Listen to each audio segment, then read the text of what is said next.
Half litre জলের মধ্যে 2 চামচ দেবো লবণ, দিয়ে এরকম গুলে শরবত করে নেব। খাবো না নিশ্চয়ই এতটা নুন দিয়ে শরবত। তো বন্ধুরা, এই যে লবণ জল নিয়ে চলে এসেছি। আর এই দেখুন নারকেল গাছটা আমার মরে যাচ্ছিল, ওপর থেকে দেখুন কীরকম অবস্থা হয়েছে নারকেল গাছটা।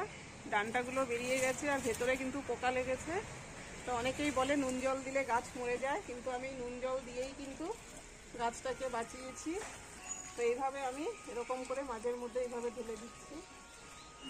এইভাবে লবণ জল দিলে কিন্তু নারকেল গাছ বেঁচে যায়। ওষুধ দিলেও কিন্তু অনেক সময় এরকম নারকেল গাছ মরে যায়, কিন্তু এরকম করে লবণ জল দেবেন আপনারা, দেখবেন আপনাদের গাছও কিন্তু বেঁচে যাবে।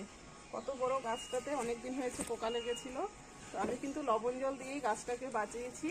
তো মনে হয় আর মরবে না। আপনারাও কিন্তু এভাবে নারকেল গাছে পোকা লাগলে এভাবে লবণ জল দিয়ে দেবেন। হাফ লিটার জলের মধ্যে 2 চামচ লবণ গুলে দিয়ে দিলে কিন্তু গাছ বেঁচে যাবে।